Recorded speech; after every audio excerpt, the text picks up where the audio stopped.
Hey everyone, my name is Karen and this is my story. I'm a pansexual and have been this way my entire life. I've just never really taken gender into consideration in matters of the heart. I'm completely blind to it. I spent most of my teenage years in a relationship with a girl who I still to this day adore a lot. We were together for over 2 years, but we had kind of a rocky breakup, and very soon after breaking up with her, a boy came into my life, Aaron, and he really just came in at the perfect time, and he seemed to make everything so much better for me, and we got along so great. It was just peanut butter and jelly. And I live in a really small town in southern Oklahoma, and I've always had crazy hair and piercings, and I've had tattoos since the day I turned 18. So it was crazy to be with someone who liked that about me, because it's not common here. Like, it doesn't fly around here. And I was always really upfront with him about my sexuality, and he never said a word about it. He never had a problem with it. And that's really rare around here. So it was exciting to me. I felt like I had finally found someone that I could be myself around.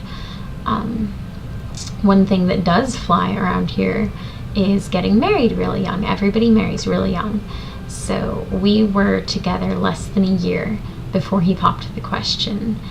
And I was young and naive and in love and had all of these big dreams in my head of our fantastic life together.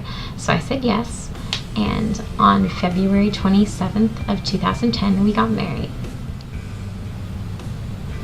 This is the ring, which I don't wear anymore, but I still keep it. I guess now you're wondering what happened. Well, about a month after our wedding, if that, it's like Aaron woke up a completely different person.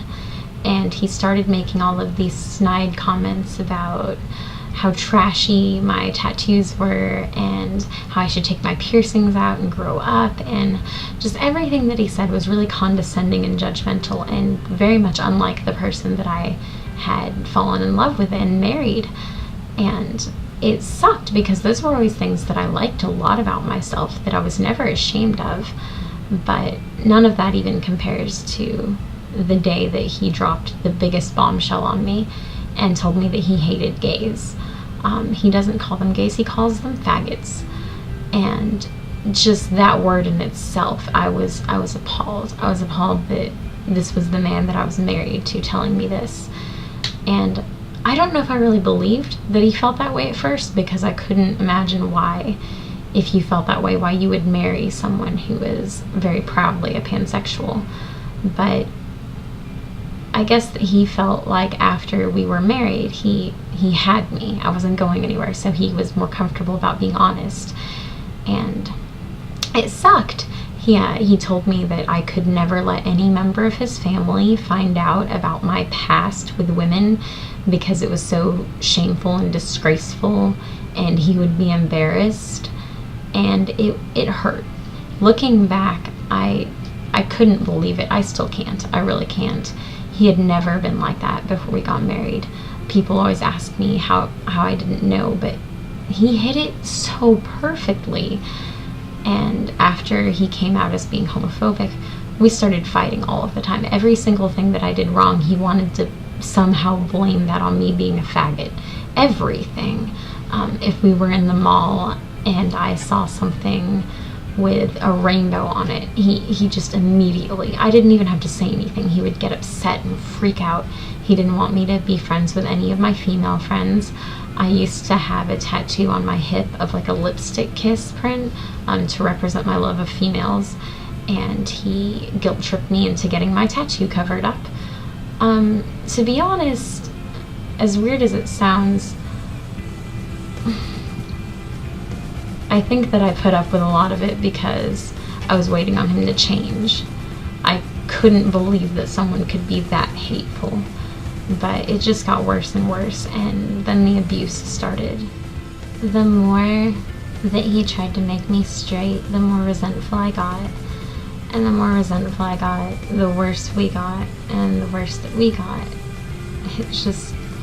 It got so insane. It started with a wrist grab here and a push there, and it just became this ridiculous torrent of horrible things. And I won't get into the details of it, but suffice it to say that I had to lie about a lot of bruises, and I had to explain a lot of things to people.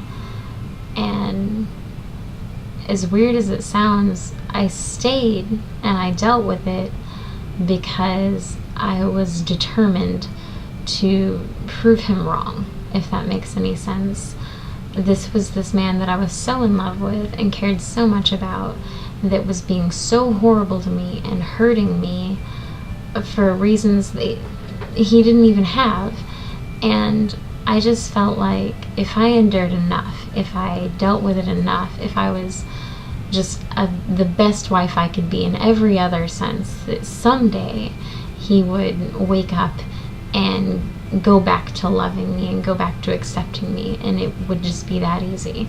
I can't understand people that have that much blind hatred. So I couldn't give up. I couldn't walk away. I felt like it was a battle of making him see that there's nothing wrong with being gay. And I tried so hard, but it never happened. And in August of 2010, the police finally got involved. And I ended up getting an emergency protective order against him. I had to go into court against him. And this man that on our wedding day promised to take care of me regardless and love me despite anything, and in sickness and in health, this same man was standing across from me trying to justify his actions by saying that I was a faggot. And it's horrible. It's horrible that that happened. But I made it through, and I got this chest tattoo. It says "No retreat, no regrets," because I think that that's a fantastic motto to live by. People ask me if I regret being with Aaron for so long or staying with him through it. And the thing is, I don't. In this weird way, I understand that if everything that happened hadn't happened the exact way that it did, I wouldn't be exactly where I am right now.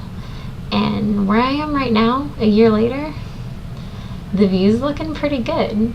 I'm happy, I'm healthy, and I'm surrounded by amazing people. But more than that, I haven't changed. I haven't changed myself. No retreat and no regrets. No retreat, like never back down from what you are. Never change what you are for anyone else. Never give up.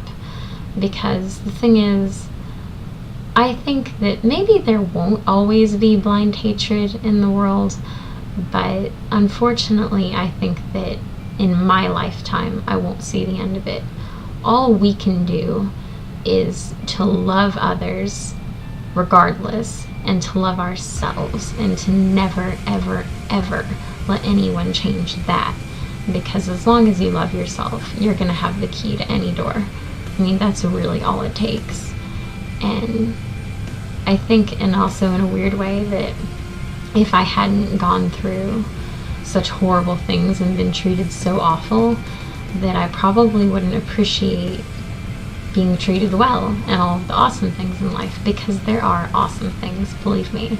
The world is a beautiful place full of extraordinary things, and I'm still so young. I'm 21 years old. I have the rest of my life to just see all of the awesomeness in the world, and I'm excited about that. I'm excited that even after everything that I went through, I didn't change. I didn't back down. I won. And I think that I hope that other people, I hope that nobody else ends up in the situation I did, but I hope that other people understand that you can't change how other people feel. You really can't. They're always going to make their own opinion. The best that you can do is to try to give them reasons to change their mind, to just be yourself and be an inspiration to everyone around you. So that's my story. And I hope that if you're watching it, that you know beyond a shadow of the doubt that I made it through with no regrets. Thank you.